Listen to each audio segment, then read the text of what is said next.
I found this old issue of Life magazine in a basement. It's from October 31st, 1960, and it's an absolute time capsule from the news articles to all the advertisements. I'm about to go hang out with my nieces this weekend, and I saw an ad in particular that caught my eye. I think I need to recreate the Wibbler.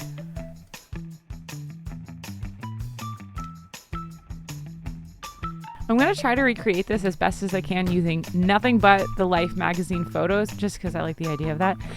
So I am scanning this into Adobe Illustrator, zooming in and tracing the shape of the object. And luckily, there was a photograph that was a really nice side-on view of the design. To figure out scale, I looked at the hand that was in the photo, and then I measured my hand and then did like fractions to figure out the final size of the Wibbler. I printed my template out on our large format printer, cut it up, and then taped it to a block of wood. You probably could cut this on a CNC machine, and usually I, in particular, would do this on a CNC router, but I don't know, today it didn't feel like the move. Also, it's really thick, so I'm gonna use power tools and cut it myself.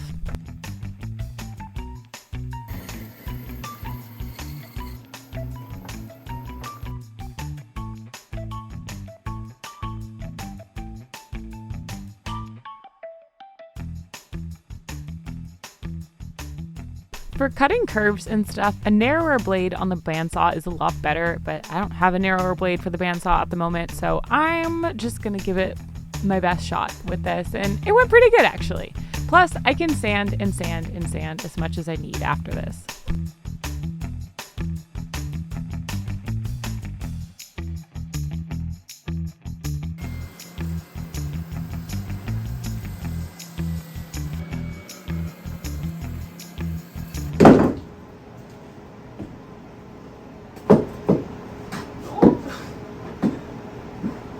Okay.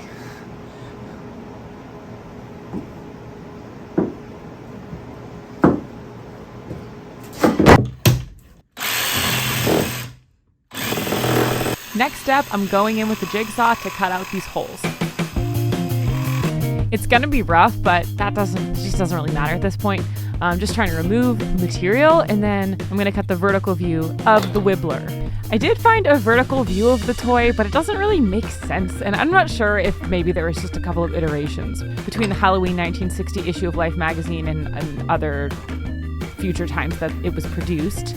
So consider what I'm doing more of a Brooke artistic interpretation of the top, and it's just gonna be more subtle taper inward rather than the blunt shape. And now I'm going to go ahead and smooth out those interior cuts using a range of methods.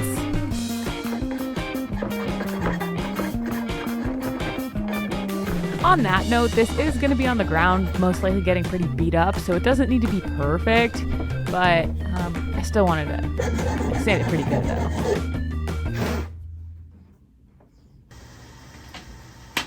We need to make some foot pedals, and for this I'm hopping over to the laser cutter. The foot pedals in the photos I can find look like they have ridges in them. So instead of engraving ridges, which I did consider doing, but I decided it would just kind of be ugly, I went ahead and laser cut these out of zebra wood, which is striped, so it will mimic the idea of ridges, but not actually be ridged. It should be really strong too.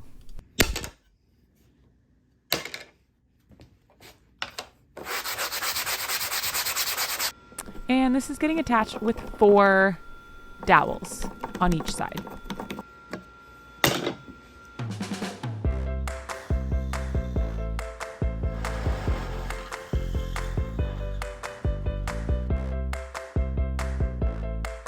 Each pedal is going to be 2 layers, 1 layer of plywood on the bottom and then the zebra wood on the top that you can see. This is going to make it even more strong.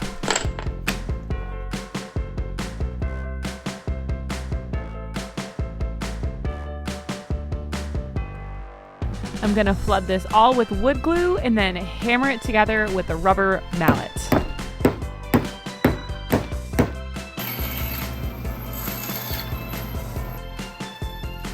Trim them off, sand them up, and I think they look great and are going to be really strong.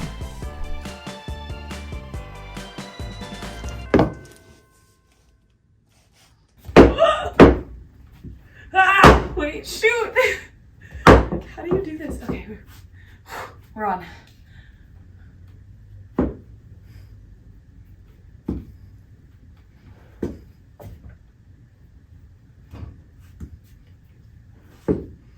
Why walk somewhere when you could just do this instead? The addition of the foot pedals actually did make a big difference. I can't really explain it. It was just more pivoty. For finish, I'm just going to go with mineral oil. Realistically, this thing's going to get kind of like banged up because it's going on the ground, but it'll look nicer with mineral oil, and it's easy enough to re-oil if it ever needs it. I'm going to let that soak into the wood for a couple of hours, and then it's finished, which is pretty cool. We went from magazine photo to reinvented Wibbler circa 2024. The children of 1960 are clearly pictured using this on blacktop, so my impression is that it's intended as an outdoor activity. I'd be remiss not to give it a go myself. Is it safe? We don't Will I ever use this on blacktop ever again? Definitely not. Probably not. The chance of the broken ankle, it just feels a bit too high. But on smooth floor, it is quite an enjoyable experience. Works pretty good. And will I leave this in the shop and periodically practice until I'm proficient? Whoa! At this thing? Absolutely. It's harder than it seems. I don't know if it seems that hard, but it is also achievable. But I also totally understand why these never quite took off. Did you have a Wibbler in the 1960s? Let us know in the comments.